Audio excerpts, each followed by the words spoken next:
Global pushback against hate. People worldwide are pushing back against anti-Semitism in the wake of Israel's war against Hamas. Demonstrators gathered for this protest in Berlin, and other demonstrations against anti-Semitism occurred recently in Paris, Rome, and other capitals around the world, with tens of thousands turning out. The demonstrations come as a result of anti-Semitic, anti-Jewish hate incidents. They're up globally. They've hit an all-time high right here in the United States, up 337% since October 7th. What does this mean for Israel? Well, here to explain the effect on the Jewish nation is Israeli Defense Forces veteran, founder and CEO of IB Global, Ilan Bracha. The Wall Street Journal named Mr. Bracha the #1 real estate broker in New York.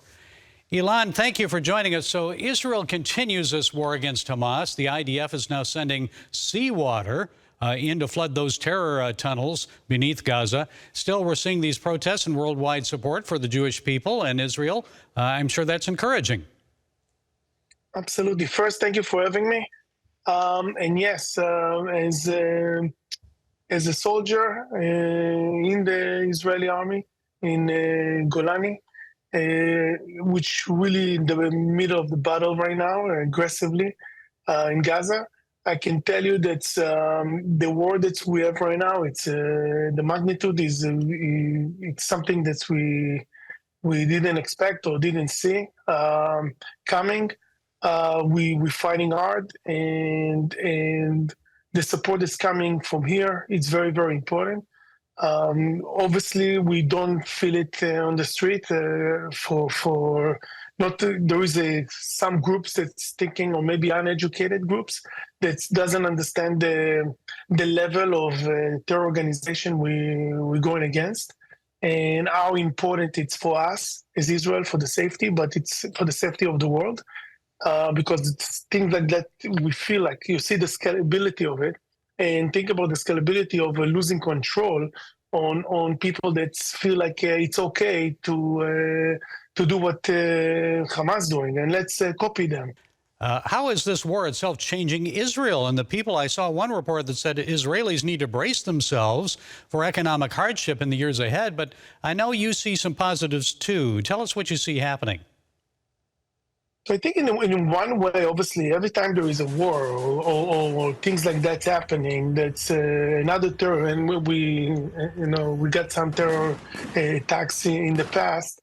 It stopped the economy, right? It's like everybody's shocked for a minute. It's like any other cycle, and right now you see like some kind of a shift because of the eatery that you receive globally.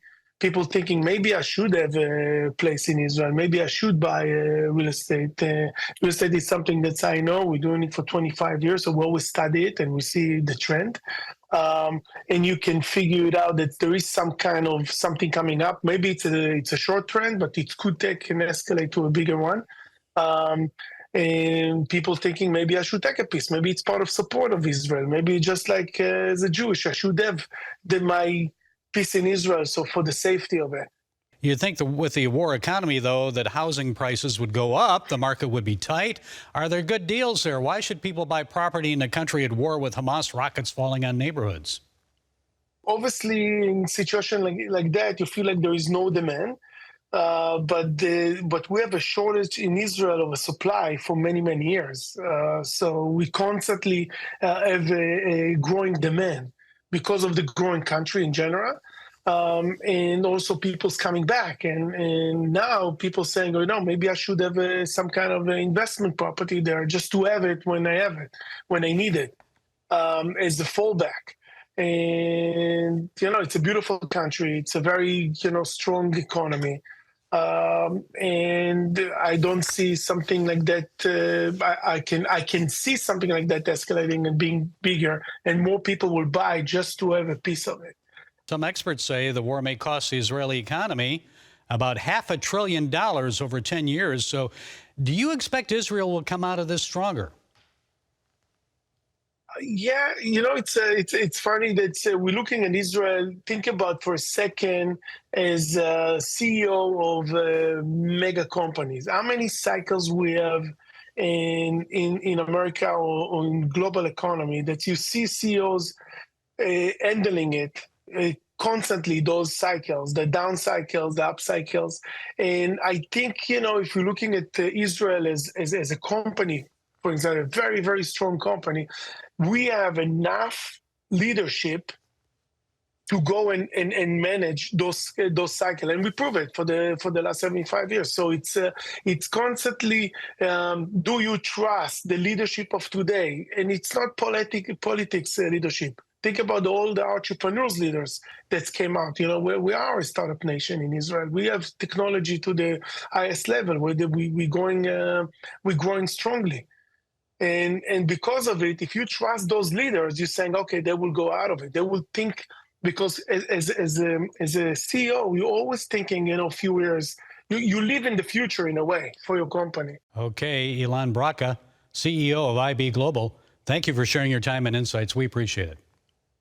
Thank you for your support. Thank you so much.